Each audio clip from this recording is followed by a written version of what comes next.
Самара Каримова бийликтин партиясы менен шайлоого аттанды. Белгилүүчү Самара Каримова 12 апрелде өтө турган Ош шаардык кеңешине талапкерлигин коюп, учурда эл менен чогулушууларды өткөрүүгө камданууда. Сахнадан өз ордун тапкан ырчайым эми саясаттан өзүн сынап көргөнү турат окшойт.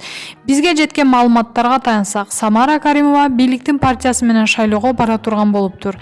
Эске салсак, ушул жылдын 12 апрелинде 30 жергиликтүү кеңешке депутаттарды шайлоо болот. Алардын ичинен 25 айылдык кеңеш жана 5 шаар Ош, Каракол, Балыкчы, Токмок, Майлуу суу деп Фабла Кежи билдирди.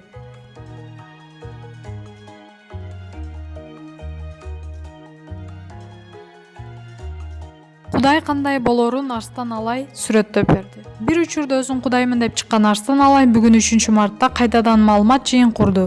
Ал динде Кудай адам түз бөлдөш экени боюнча баяндалганын айтты.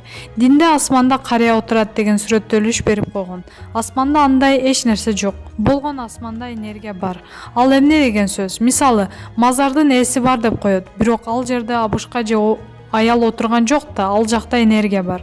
Кудай дагы ошол сыяктуу энергия экен. Ал керек болгондо бир адамдын ичине кирип, анан кийин алат.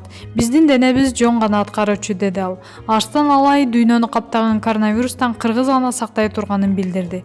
Маалымат булагы Барометр Чекит Кежи. Өзүңүз сүйгөн спортчуга ставка коюп, акча утуп алыңыз. Жөнөкөй регистрацияны тандап, пополнить счетко кириңиз. Арлан аркылуу акча толуктап, миллиондогон утуштарга ээ болуңуз.